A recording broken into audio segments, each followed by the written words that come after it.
Hello दोस्तों, सी plus plus programming के इस वीडियो लेक्चर के अंदर मैं मोहसिन शेख शेखू बाबा की तरफ से आप सभी का स्वागत करता हूं। इस वीडियो लेक्चर में हम कमेंट्स के बारे में पढ़ेंगे। तो कमेंट क्या है? तो प्रोग्राम कमेंट में एक्सप्लेनेटरी स्टेटमेंट है जो कि इंक्लूड करता है सी प्लस प्लस कोड के अंदर। जो कमेंट क्या होती है कि वो कोई भी प्रोग्रामर को सोर्स कोड रीड करने में मदद करती है। हर एक प्रोग्रामिंग लैंग्वेज में हम कोई भी फॉर्म के अंदर कमेंट लिख सकते हैं। जैसे कि सी प्लस प्लस सपोर्ट करता है सिंगल लाइन और मल्टी लाइन कमेंट, यानी कि हम इसके अंदर सिंगल लाइन में भी कमेंट लिख सकते हैं और मल्टी लाइन में भी कमेंट लिख सकते हैं। कोई भी कैरेक्टर कमेंट के अंदर लिखा गया है वो सी प्लस प्लस कंपाइलर के द्वारा इग्नोर किया जाएगा, यानी कि प्रोग्राम के एग्जीक्यूशन के दरमियान कहीं भी इसको कोई भी फ़र्क नहीं पड़ेगा प्रोग्राम के अंदर।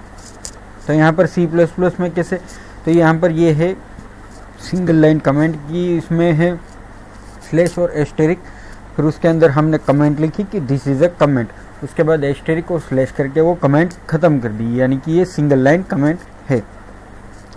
उसके बाद कमेंट जो है वो मल्टी लाइन कमेंट है। इसमें क्या है कि स्लैश फिर एस्टेरिक फिर C plus plus comments can also, फिर उसके बाद एंटर फिर एस्टेरिक स्पैन मल्टीपल लाइन, यानी कि मल्टीपल लाइन के अंदर वो लिख सकते हैं, फिर एंटर फिर एस्टेरिक और स्लैश, यानी कि ये मल्टी लाइन कमेंट हो गई। 3 लाइन के अंदर हमने कमेंट किए।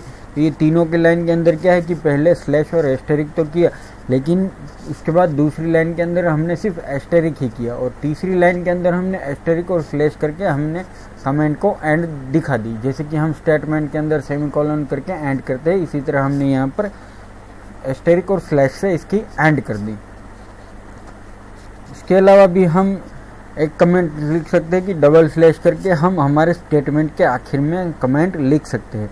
जैसे कि यहाँ पर सी आउट हेलो वर्ल्ड सेमीकोलन, फिर उसके बाद डबल स्लैश करके कहा कि प्रिंट्स हेलो वर्ल्ड, ये हेलो वर्ल्ड प्रिंट करेगा, तो ये हेलो वर्ल्ड प्रिंट करेगा।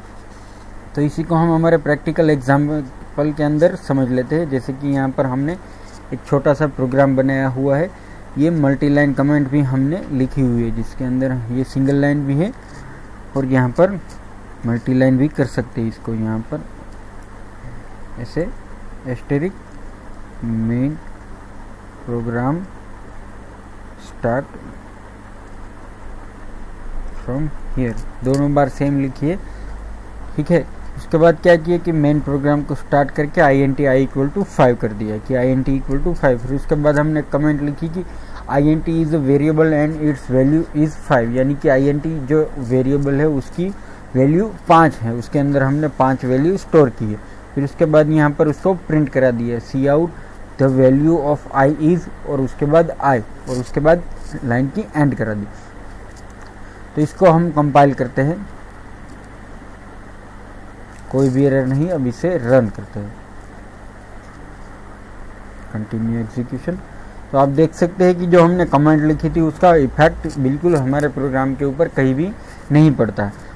दोस्तों, हम हमारे प्रोग्राम के अंदर कमेंट इसलिए लिखते हैं क्योंकि अगर हमें कभी भी हम हमारे सोर्स कोड को किसी और डेवलपर को डिस्ट्रीब्यूट करें तो हम वो डेवलपर को समझ में आना चाहिए कि हमने प्रोग्राम को किस तरीके से स्ट्रक्चर किया है, कहाँ कौन सा वेरिएबल यूज़ किया हुआ है, कौन से फंक्शन किस तरीके से काम करते हैं। तो ये सारी वगैरह की हम उसको मुंह पे नहीं बता सकते कि हमने ये फंक्शन इस तरीके से यूज़ किया है, ये वो, तो वो पूरा का पूरा प्रोग्राम हम उसको इस तरीके से नहीं समझा सकते। तो इसी तरह ये पूरा प्रोग्राम ख़त्म करने के लिए कि हमने ये कमेंट लिखते हैं कि हमने यहाँ से यहाँ किया, यहाँ से यहाँ, तो प्रोग्रामर जब भी प्रोग्राम देखता है तो उसको आसानी से समझ में आता है। तो ये था हमारा कमेंट के ऊपर वीडियो लेक्चर। अगर आपको ये वीडियो लेक्चर पसंद आया है तो आप हमें सब्सक्राइब कीजिए, लाइक कीजिए। इसके अलावा अगर आपको कोई भी क्वेरी है या फिर आप हमें कुछ पूछना चाहते हैं, हमारे बारे में कुछ जानना चाहते हैं, तो आप बेशक नीचे कमेंट में लिख सकते हैं। तो अगले वीडियो तक के लिए गुड बाय, और हमारा वीडियो देखने के लिए थैंक यू।